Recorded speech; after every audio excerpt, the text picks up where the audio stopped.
Gardons ça, Jérémy Grandmont, encore aujourd'hui. Gardons ça, Marc Boilard. Ça va bien? Ben, ça va bien, mais C'est notre ami qui nous parle technologie, web, médias, influence. plein d'affaires Ah. dans cet univers-là. qu'on Très aime beau, tant. t'as acheté ça où? C'est Simon, c'est ma styliste crème, j'allais personnelle. dire ça. Ma styliste personnelle qui m'a conseillé ça. Et qui Ma était-elle? copine. Ah ouais? Mais Tu qui vas est au aussi- magasin avec? Qui est aussi styliste dans la vie, il faut dire. Arrête. Ouais, je la mentionne, c'est comme ça. Mais ouais. Wow. Ouais, fait que j'ai des bons conseils quand même. Ben oui, Merci. ben non, j'aime bien. On va être content d'entendre ça. Alors, qu'est-ce qui se passe dans le monde merveilleux? Là, aujourd'hui, j'ai envie de parler d'une histoire qui est plus optimiste que celle que j'ai parlé lundi, là, qui est un petit peu intense avec l'IA et tout ça. Une histoire entrepreneuriale de la fondatrice du logiciel web préféré de tous les marketeurs et marketeuses. J'ai nommé Canva. Est-ce que tu connais Canva, Marc? Je joue avec Canva sur une base relativement régulière. On joue avec Canva parce que c'est facile d'utilisation. Hein. C'est J'y reviendrai, mais surprenant tout ce qu'on peut faire avec grande aisance, avec vraiment. peu de compétences Non, aussi. vraiment, sérieux. C'est- T'as entièrement raison. Moi, j'utilise Canva, en tout cas, personnellement, depuis environ 6 ans, là, puis je trouve ça fou parce qu'il s'améliore tout le temps à chaque année. J'y reviendrai un peu au logiciel. J'aime ton environ 6 Environ, ans. T'as passé ben- proche rajouter des semaines. Ben, j'ai dit environ 6 ans, mais parce que je regarde toujours depuis la pandémie, dans le fond. Tu sais, je dis depuis Ok, 2020. C'est environ, ok. fait qu'environ 6 ans.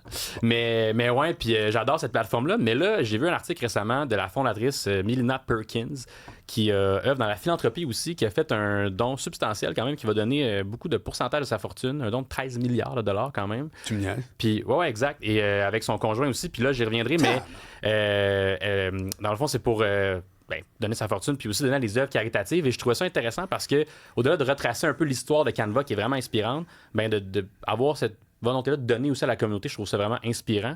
Et Mélanie Perkins, pour l'histoire aussi, pour les gens qui nous écoutent, elle a fondé ce logiciel-là en 2013 et elle vient d'Australie. Et c'est assez rare quand même de fonder un logiciel web tech de l'Australie parce que selon mes recherches, justement, on pense toujours à la Silicon Valley. Tu sais. Puis les investisseurs sont toujours comme, si t'es pas là, il faut que tu déménages là pour avoir l'investissement, tout ça. Puis elle était en Australie, donc c'est quand même loin. Tu sais. Ben oui. Puis elle a cogné à la porte de plus d'une centaine d'investisseurs, à ce qui paraît. Tu sais. Puis au début, se faisait dire non. Puis elle voyait justement des problèmes avec un logiciel qu'on peut nommer là, Adobe, tu sais, qui est son direct concurrent. Pas des problèmes comme tels dans le logiciel, mais des problèmes d'utilisation du sens où faut être un petit peu expérimenté pour avoir des connaissances avec Adobe puis bien l'utiliser. Puis elle était comme, il n'y a pas rien pour les néophytes, tu sais, comme les gens qui connaissent Ben, rien c'est drôle, dans le j'allais web. te poser la question, c'était quoi son edge de départ? Ben c'est ça, c'était ça, tu sais, elle était à Puis l'université. t'as raison, parce que Puis- Photoshop, moi, j'ai essayé de jouer avec, mais tu fais comme, man. Mais je même pensé le faire. Non, je même pas essayé. Non, mais c'est vraiment, c'est lourdeau. Tu sais, quand t'as 100 000 options, c'est parce que c'est pour les photographes. Exact. Le gars, c'est sa job. À un moment donné, il s'y met, puis... Puis oui, puis ça prend une formation. Ouais, puis ça mais prend comme, Canva, tu sais, n'importe quelle personne qui se met ça sur son téléphone, puis se fait une petite carte d'affaires. C'est exact, facile, là. CV, carte d'affaires. Tout En tout ça, cas, là. j'imagine qu'il y a plein de gens qui nous écoutent qui connaissent déjà Canva, mais tu Ouais. sais, moi, je l'utilise à tous les jours presque, puis c'est vraiment pour plein d'affaires. Là, tu sais, autant des visuels que du graphisme là, Ouais, débutant, mais tu sais, CV, tout ça, carte d'affaires, tu l'as dit. Puis c'est simple d'utilisation, collaboratif. Aussi, on peut faire ça en équipe, plein de modèles préfaits, puis même qu'il y a des outils IA qui ont été ajoutés.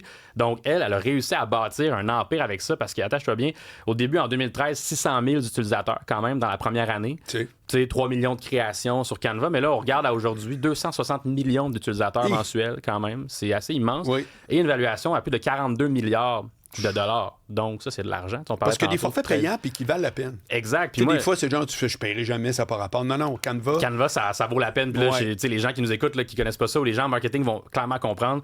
Tu sais, moi, je paye 149,99 pour un forfait à 4 personnes. Là. Tu sais, je paye le Canva Premium qui appelle. OK. Mais c'est rien là, en médias Ah ben sociaux. oui. Tu sais, mon QuickBooks, là, mon logiciel comptable, Ouais, me oui. coûte 30$ par mois. Bref, Ouais, bon. ouais, ouais. Fait que tu sais, 150$ par année. Ouais. Moi, je paierais 400 par année, 600 Ouais, par année ouais, pour ouais, Canva. ouais. Tu sais, là, Ben oui, ben oui. puis peut-être qu'elle montrera ses prix un jour. Mais bref, je trouve ça super le fun. Puis ce qui est aussi fait intéressant à nommer, elle est profitable, cette entreprise-là, depuis plus de 9 ans consécutifs, ce qui est rare quand même en tech. Là, je connais pas toutes les profitabilités par cœur des entreprises en tech, mais souvent, on entend le discours de on va réinvestir de l'argent. Oui, ça Puis prend on, 10 ans. On fait des pertes, Ouais. puis on investit sous promesse de que ça va faire de l'argent. Absolument. Tu sais. Fait que bref, la philanthropie là-dedans arrive et Canva Foundation, justement, mise en place par Mélanie et son mari Cliff Obrecht, je veux bien le nommer, qui est aussi cofondateur de Canva, veulent donner 80% de leur fortune dans les prochaines années à des œuvres caritatives. Ils ont signé en 2021 ce qu'on appelle The Giving Pledge, qui est une initiative fondée par, qu'on connaît, Bill Gates, en 2010, qui incite les entrepreneurs à donner plus de 50% de leur fortune à des œuvres caritatives. Mais le point que je trouve intéressant avec ça, au-delà que c'est dans l'industrie du web et des médias sociaux, c'est qu'elle a dit, je pense qu'on a toutes les ressources disponibles sur Terre pour pouvoir atteindre les buts de tout le monde. Mais à l'inverse, ces buts-là de tout le monde, ces objectifs-là sont pas assez mis de l'avant Donc, elle a parti d'une plateforme qui s'appelle The Goals Platform. Puis elle demande Goals comme un but, le Goals. Ouais, avec mon anglais. Oui, non. Goals Platform. Puis, en gros, elle demande aux gens qu'est-ce qu'on devrait faire avec l'argent, à qui on devrait donner. Peu importe t'es où, tu écris, là, je pense qu'il est aux États-Unis ou en tout cas plusieurs places dans le monde. Puis là, tu peux l'écrire. T'es aux États-Unis, Californie, je veux qu'on favorise l'éducation gratuite pour tous. Je veux ci, je veux ça. Je veux qu'on donne plus pour l'environnement. Puis là, elle recueille ces réponses-là, puis elle veut donner sa fortune, mais avec l'intérêt du public en premier. OK. Et je trouve ça ne sera pas un geste personnel seulement. Ben, un mix des deux. Elle est en train de s'informer. C'est ça. Je pense qu'il y a un aspect très collectif là-dedans aussi. Puis je trouve ça inspirant parce qu'on parle souvent des fondations dans les médias. On dit souvent, ben, le premier argument, c'est fiscal. Bon, là, je suis pas en fiscalité, mais tu sais, ils donnent, mais en même temps, ça fait sauver de l'impôt. Puis là, c'est comme. Oui, mais il donne pareil. Mais elle, l'essence même de son don, c'est de dire ben, qu'est-ce que je devrais faire avec l'argent en premier. Puis on le donne à qui, puis on le donne pourquoi. Puis outillez-moi à mieux aider la collectivité. Je trouve ça inspirant. Absolument. Puis je trouve ça inspirant aussi venant d'une femme dans le milieu des affaires, dans le milieu de la tech, parce qu'il y en a peu et on pense souvent on voit souvent que c'est des gars à la tête de ça, toutes les grosses entreprises en tech, en web, et des femmes en affaires, il n'y en a pas encore assez, je trouve, dans le monde. Il y en a tellement au Québec pas aussi. Que... Et là, j'ai pas son nom, mais Hugo ou Noah Lepage vont le trouver. Jusqu'à récemment, une des superstars, c'était la fille qui était avec, crois-le ou non, Yahoo. Yahoo, oh, mon Dieu, ça fait longtemps. Cherche directrice là, je Yahoo. Pas, celle-là, non, mais ils vont me le dire. C'est comme Marissa quelque chose ou autre. Okay. Mais comment ça se fait que je me souviens d'elle? Sérieux? Ben, parce qu'elle passait dans les nouvelles tout le temps. Ben oui. C'était la fille qui était à la tête de Yahoo et plus que c'est. Mais t'entièrement. Marissa ou Melissa? Marissa Meyer, tu vois? Je me souviens de son nom. Je l'apprendrai aujourd'hui, je la connaissais pas personnellement. Non, mais c'est pour te montrer. Comment ça se fait que je me souviens de Marissa Meyer? Elle a dû faire justement peut-être des belles choses au-delà d'être à la tête de Yahoo, mais oui, c'est parce qu'elle passait des nouvelles. Exact. Pourquoi? Parce que c'était une des rares femmes en tech. Exact. Puis il n'y en a pas encore assez aujourd'hui. Puis au-delà de ça, en entrepreneuriat, j'ai quelques petites statistiques. Là, au Canada, on dit qu'environ 18% des PME sont dirigées ou appartiennent à des femmes à majorité. Donc, c'est pas tant que ça. Non, 20%. C'est pas 50%. Au moins, c'est pas l'égalité. Et au Québec, on est à 23% environ. On se dit, en entrepreneuriat, il manque encore de femmes. Il n'y a pas encore assez de place, je pense, qui est laissé aux femmes. Puis même dans mes cours au cégep, moi, j'ajoute à ceci, dans mes classes, je le vois, il y a la majorité des gars, des jeunes hommes, environ 80% de jeunes hommes de 17 à 19 ans qui s'assoient devant moi à toutes les sessions. Puis à chaque fois, je fais, pourquoi il n'y a pas plus de jeunes femmes aussi en administration des affaires? Parce que c'est pas encore quelque chose, je pense, qui est assez mis de l'avant. Puis au Québec, en rafale, si on a encore un petit peu de temps, une minute, parfait. Quelques entreprises qui women-owned, qui sont dirigées par des femmes.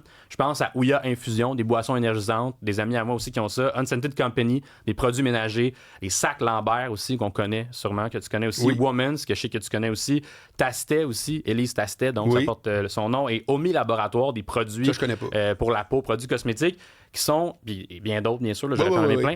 Mais mon message à travers ça, c'est que les femmes, justement, font partie de l'écosystème d'affaires au Québec, puis dans le monde, mais on doit laisser plus de place à l'entrepreneuriat. Mais ça veut dire quoi, laisser plus de place? Ce serait ça une question qu'on pourrait se poser. Est-ce qu'on leur enlève? Moi, je pense pas. À un moment donné, il y a des affinités. Non, mais quand tu dis que des jeunes de 17 ans, c'est 80% des gars, il y a aussi des filles qui pourraient s'inscrire. Si ça n'a pas lieu, c'est-tu l'œuf ou la poule? Je sais pas. Mais je pense qu'il faut davantage en parler. Moi, j'en parle beaucoup dans mes cours de l'entrepreneuriat féminin parce que ça vient aussi du fait que si on en parle collectivement davantage, on va peut-être se sentir plus à l'aise d'appliquer dans ces programmes-là, de prendre sa place puis de se dire que, en tant que femme, elles peuvent aussi prendre des places de leadership et de gestion. Puis moi, j'aimerais ça en conclusion, avoir plus de femmes dans le monde des affaires, plus d'investissements. Je sais qu'il y en a quand même de la part de plusieurs personnes, des investissements dans les stratégies pour avoir des femmes en affaires. Ange Québec, tout ça. Exact. La BDC, je pense, entre autres, a déjà fait des programmes pour ça par le passé. Mais des femmes, dans le milieu des affaires, des femmes entrepreneurs, ça tend à créer plus de richesse et à partager aussi plus sa richesse. J'ai pas les chiffres exacts, mais j'ai lu beaucoup d'articles là-dessus, comme quoi il y a un certain il y a un comportement féminin en affaires. Un comportement qui est de partage de richesse aussi, puis de créer de la richesse autour de ce qu'on a puis ce qu'on a bâti pour redistribuer ça. C'est très possible. Merci, Jay Grandmont. Merci à toi.